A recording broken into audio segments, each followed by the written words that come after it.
তোমরা পিছনের বোর্ডে দেখতে পাচ্ছ যে খুবই গুরুত্বপূর্ণ সিগনিফিকেন্ট একটা টপিক বাংলা দ্বিতীয় পত্রের, আর সেটি হচ্ছে সমাস। আমরা এখানে 5টা সমাসের নাম উপস্থাপন করেছি। এখন এই 5টা সমাসের মধ্যে প্রথমটা হচ্ছে তোমরা, ত্রিফলা, গৃহস্থ, নিমতেত, সর্বশেষ বিনা পানি। এখন আমরা যে কাজটি করব সেটি হলো যে পরীক্ষায় কিন্তু তোমাদের এরকম করে একাডেমি যারা এইচএসসি তে আছো এরকম করে 8টা সমাস থাকবে, সেখান থেকে বেছে বেছে 5টা লিখতে হবে। তো যেহেতু এখানে জায়গা কম, এই জন্য প্রথমত আমরা 5টা সমাসের ব্যাস বাক্য এবং কেন ওই সমাসটা হলো সেটা আমরা ব্যাখ্যা করব। দেখো, প্রথমটা হচ্ছে তোমরা। বিশেষ করে এই যে আমরা, তোমরা, তারা, এই যে সমাসগুলো, এইগুলোকে বলা হয় দ্বন্দ্ব সমাস। কেন?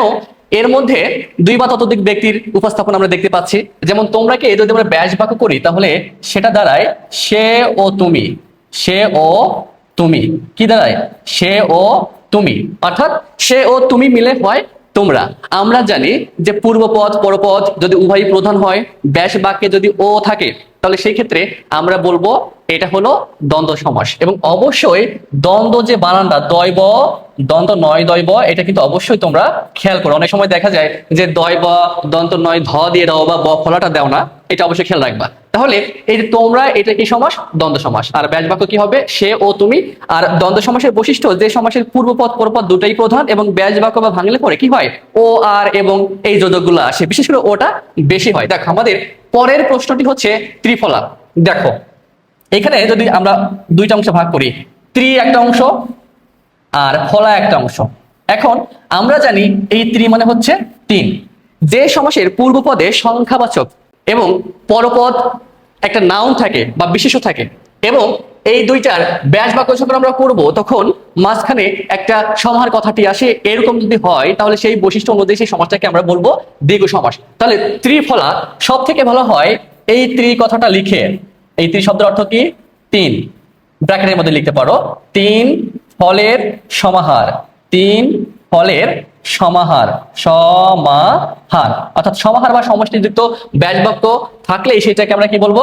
দ্বিগু সমাস। এবং অবশ্যই দ্বিগু বানান খেয়াল রাখবা, দয়বরস্যি গয়রস্যু, দয়বরস্যি গয়রস্যু। ঠিক একইভাবে এই যে চৌরাস্তা, পঞ্চনদ, ষড়ঋতু, সপ্তর্ষি, প্রত্যেকটা দেখা যাচ্ছে পূর্বপদের সংখ্যা থেকে।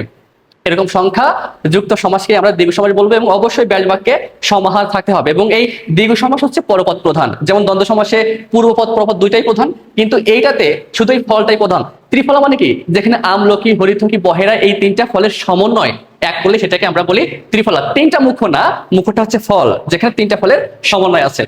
আমাদের তৃতীয় যে সমাস সেটি হচ্ছে গৃহস্থ। গৃহস্থ মানে কি? বিশেষ করে বাড়িতে বা গৃহে যে বা যারা থাকেন তাদেরকে গৃহস্থ বলে। বিশেষ করে মা সম্প্রদায় যারা আছেন তাদেরকে গৃহস্থ বলা হয়। তো এখন এই যে গৃহস্থ, আমরা জানি যে আমাদের গুরুত্বপূর্ণ একটা সমস্যা হচ্ছে তৎপুরুষ, যেখানে দেখা যায় যে বিভক্তিগুলো লোপ পেয়ে কিন্তু এই তৎপুরুষ সমাসটা গঠিত হয়।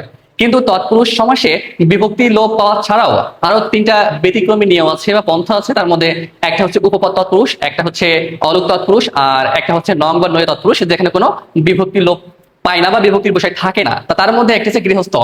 এখন উপপদ তৎপুরুষ সমাসের বৈশিষ্ট্য হচ্ছে যে সমাসটা এক কথায় প্রকাশ থেকে এসেছে এবং ব্যাস বাক্য বা ভাঙলে পারে যে এই কথাটি লাস্টে থাকে। যেমন দেখো, যদি বলা হয় জাদুকর, মানে জাদু করে যে, বাজিকর বাজি করে যে, খেচর আকাশে চড়ে যে, ঠিক একইভাবে গৃহস্থ এটার ব্যাস বাক্য হবে গৃহে থাকে যে।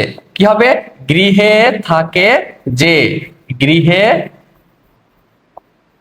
থাকে যে, অর্থাৎ এই যে কথাটা লাস্টে থাকবে। আর যদি মাঝে থাকে সেটা কিন্তু সাধারণ কর্মধারয় সমাস হয়ে যায়। তাহলে এটাকে আমরা বলবো কি সমাস? উপপদ তৎপুরুষ সমাস। উপপদ তৎপুরুষ সমাস। আরো আমরা ডিটেলস আলোচনা করব ধাপে ধাপে। আজকে আমরা শুধু একটা বোর্ডের কিছু অংশ আমরা ব্যাখ্যা বিশ্লেষণ করতেছি, পরীক্ষায় কিভাবে লিখতে হয় সেইটা। এরপরে দেখো নিমতেত। নিমতেত মানে কি? নিমের মতো তেতো। আর নিম যে তেতো বা তিতে সেটা তো আমরা জানি, এটা সত্য কথা। আমাদের একটা সমস্যা হচ্ছে কর্মধারায় 3টা শ্রেণী দেখতে পাই। একটা সাধারণ কর্মধারয়, একটা মধ্যপাদলোপী কর্মধারয়, একটা উপমামূলক কর্মধারয় সমাস। এই উপমামূলক কর্মধারয় সমাস আবার 3 প্রকার। একটা হচ্ছে উপমান, উপমিত, রূপক। তো যাই হোক, যে সমাসটা দেখা যাচ্ছে যে পূর্বপদে বিশেষ্য থাকে, পরপদে বিশেষণ, এবং তাদের যে কানেকশন বা সম্পর্ক সেটা সত্য, এরকম সমাসকে উপমান কর্মধারয় সমাস বলে। আর উপমান কর্মধারয় সমাসের ব্যাস বাক্যে সবসময় কি হয়? ন্যায় কথাটি আসে। তাহলে এটা হবে কি? নিমের ন্যায় তেতো। নিমের ন্যায় তেতো। আর নিম যে তেতো এটা তো আমরা সবাই জানি। সত্য কথা, সত্য কথা। এই জন্য এইটা হবে উপমান কর্মধারয় সমাস। কি হবে? উপমান কর্মধারয় ধারয় সমাস। যেমন যদি বলা হয় সিঁদুর রাঙা, সিঁদুর তো রাঙাই হয়, রক্ত লাল, রক্ত তো লালই হয়। এরপরে আরো যদি বলি তুষার শুভ্র, তুষার তো সাদাই হয়, শুভ্র। ঠিক আছে, এই জাতীয় যে সমাজগুলো আছে সত্য কথা উপস্থাপন করে এরকম সমাজকে উপমান কর্মধারয় সমাস বলে। এরপরে কি সর্বশেষ বালদাগ বিনা পানি। দেখো বিনা কি একটা যন্ত্র, আর এই যে পানি, পয়াকার দন্ত নরাশি এই পানি হচ্ছে ওয়াটার বা জল, আর পয়াকার মধ্য নরাশি এই পানি হচ্ছে হাতের যে অংশটা, হাতের এই অংশকে বলা হয় পানি। তাহলে আমরা এখানে বলতেই পারি যে বিনা হচ্ছে যন্ত্র আর পানি হচ্ছে হাত। এখন এটাকে যদি আমরা ব্যাস বাক্য করি তাহলে দাঁড়াবে বিনা মানে এই যন্ত্রটা পানিতে অর্থাৎ হাতে, পানিতে জার, পানিতে জার। এখন দেখো এই যে বিনা পানিতে জার, বিনা মূলত কার হাতে থাকে? আমরা জানি যে সরস্বতী দেবীর হাতে কি থাকে? বিনা থাকে। তো এই যে বিনা পানি বলতে আমরা বিশেষ করে সরস্বতী দেবীকে বুঝি। আর যে সমাসের পূর্বপদ পরপদ কাউকে না বুঝিয়ে তৃতীয় কোনো পদকে বোঝায় এরকম সমাসকে বলা হয় বহুব্রীহি সমাস। এবং এই বহুব্রীহি সমাসের ব্যাসবাক্যে সবসময় কি বসে? যার কথাটি বসে। কি বসে? যার কথাটি বসে। তাহলে এইখানে আমরা লিখতেই পারি যে বিনা পানি হচ্ছে একটা বহুব্রীহি সমাস, কারণ এখানে বিনাও মুখ্য না, পানিও মুখ্য না, মুখ্য হচ্ছে সরস্বতী দেবী যার হাতে মূলত বিনা থাকে। তো আশা করি আমাদের এই যে আজকের আলোচ্য বিষয় 5টি সমাস, ব্যাসবাক্য এবং সেটা কেন ওই সমাসটা হলো সেটা আমরা বিশ্লেষণ করলাম। এবং আশা করি আমরা পরবর্তীতে ধাপে ধাপে সমাসের প্রত্যেকটা বিষয় আমরা একদম সম্পূর্ণরূপে আমরা সমাধান করব। এবং আশা করি আমাদের এই ক্লাসগুলো করার পর সমাস বা ব্যাকরণ বা সাহিত্যের অন্যান্য বিষয় নিয়ে তোমাদের আর কোনো সংকোচ বোধ বা ভয় বা শঙ্কা থাকবে না। ভালো একটা রেজাল্ট করবা সেই আশাবাদ ব্যক্ত করে আমরা আজকের মতো ভিডিওটা শেষ করছি। ধন্যবাদ।